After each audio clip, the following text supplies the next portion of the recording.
going. Yeah, okay.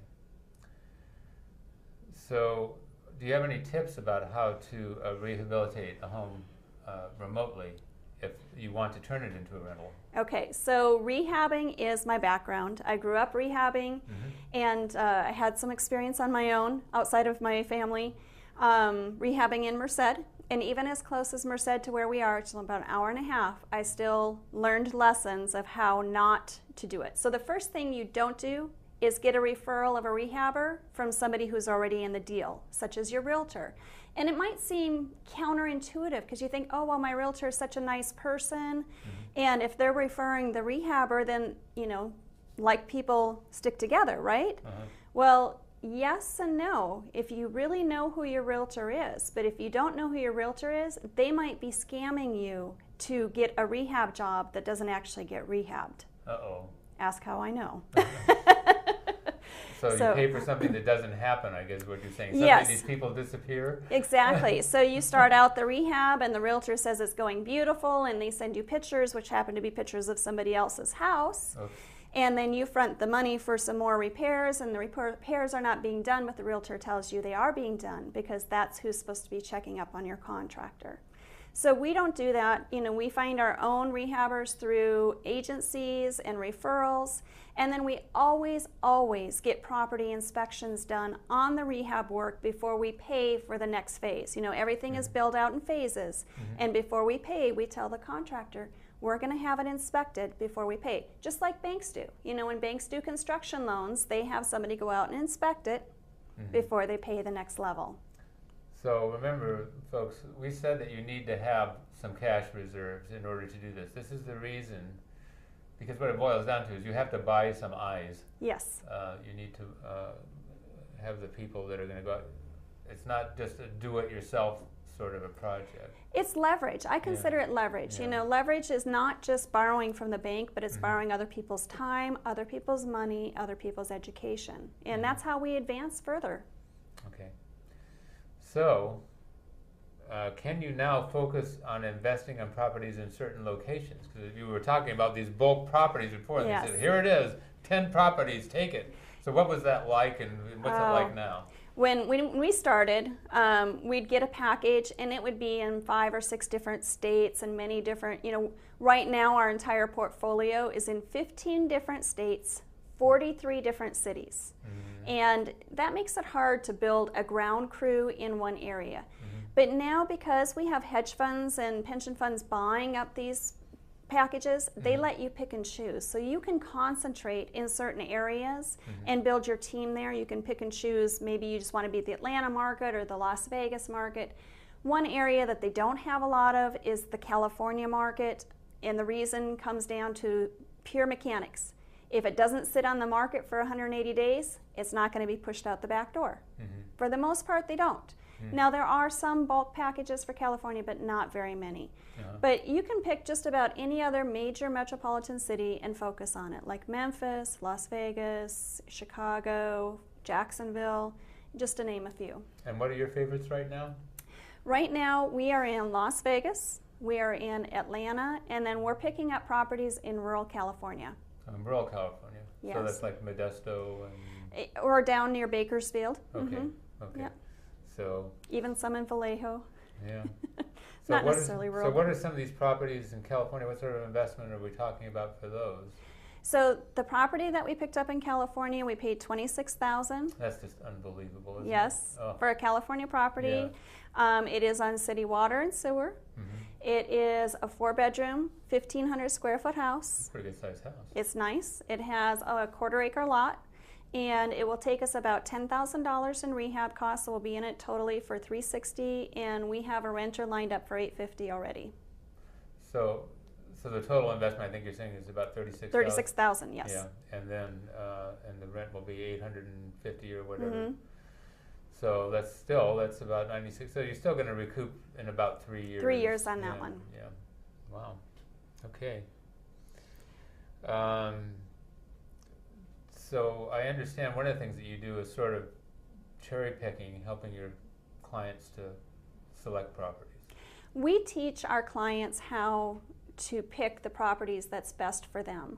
And so based on some different questions, we'll have them come up with an area, and we'll teach them how to evaluate properties, what sites on the internet to look at for valuation, because there's a plethora of them, but they're not all good and they're not all equal. And so we kind of talk a little bit about declining neighborhoods, stable neighborhoods, and where to purchase. And so we do help our clients with that. And then the other thing is that there are clients that don't want to go through the hassle of picking out a property, rehabbing it, finding a tenant. They just want a turnkey investment, something that they can just buy right now and not have to do all that. We also have those investments available. Okay. Okay, I'll just go on with the next one here. What if you don't have the cash in your bank account, but you do have it in an IRA or a Roth account? Yes. There's a lot of people that have between $20,000 and $40,000 in a 401k sitting at an employer they left or an IRA. And you know what? You can use that money to invest. You can take that money, roll it over to a self-directed IRA, and with the right mechanics, the right professionals lined up with you, you want to make sure that you're talking to your CPA, that you're talking to your accountant, your attorney, and all the mechanics, but you can use that money to invest in these type of investments. Mm-hmm. So another thing that I believe that you help people with is maybe they don't want to deal with the property. Mm-hmm. Okay, but they have some cash. Mm-hmm. So how about private money mortgages, or how about buying, so we have somebody that's taken back one of these mortgages. Maybe they'd like to get some cash. Yes. So do you help with things like that? We do. We help people, if they've got cash and they want to get more on the paper side of the investment, we have opportunities where we can help them with that. We can either coach them or introduce them to people that have got that available for them. Absolutely. Yeah. So there's a couple of things that just sort of come to my mind related to this stuff. So one is that, particularly like when people are in a retirement mode, but even, let's just put it this way, most of us could use an extra $750 a month. Yes. Just coming in. But when you're in a retirement mode, again, if you can build like a portfolio of these, mm-hmm. Then you could develop, a pretty nice monthly cash flow. Yeah, if you had 10 to 14 of these homes coming in, you could probably get close to $10,000 a month coming in. Wouldn't that be nice? Is Yes. a nice retirement Yes. nest egg? Okay.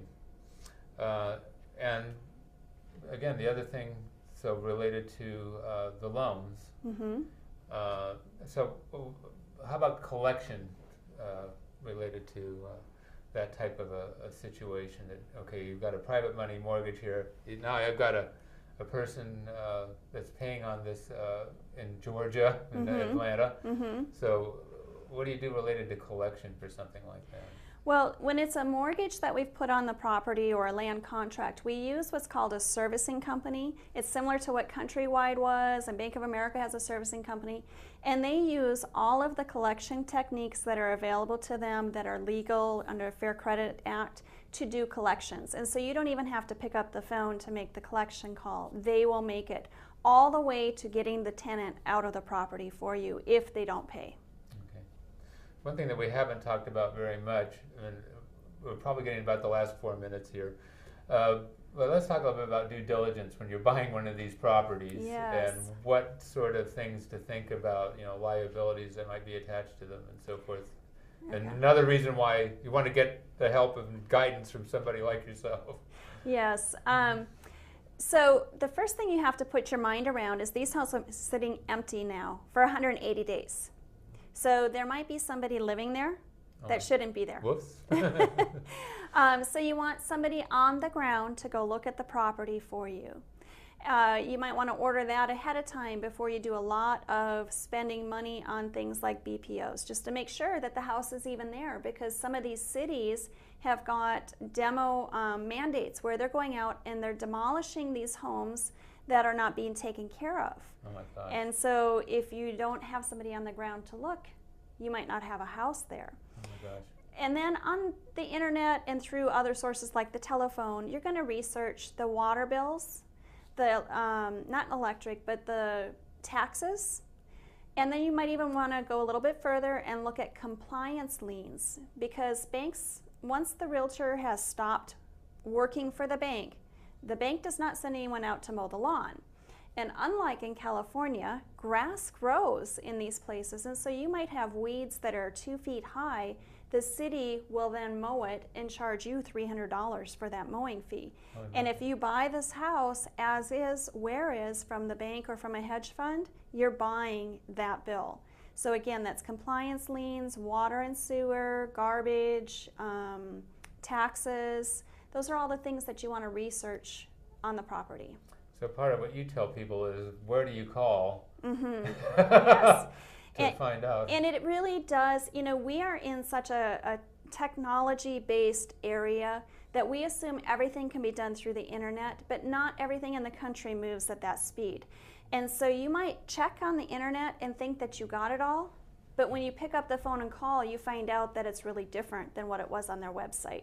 And so it does take picking up the phone and making the phone call. Okay. So we're getting down to the last couple of minutes here. So I guess I'd ask for you to maybe give some final words of wisdom to our viewers. Okay, so the first thing is, don't go buy some of these type of homes off from an auction site or off from a list that you're finding on the internet. Make sure you know who it is that you're buying them from. Get references. If somebody asks us, we'll give them 3 to 5 references of our past clients. And the reason I say this is because people sometimes will get other people's lists and act like they're selling them and ask you to forward the money to them, and you get nothing. And so it really is a beware, buyer beware type situation. So just know who you're buying from. Get educated. I cannot stress that enough. Be willing to invest in your education on these homes, but the payoff is significant. Yeah. Lori, thanks again for being my guest. I'm so glad to have you with me here today. Folks, I think we talked about, some fascinating information here.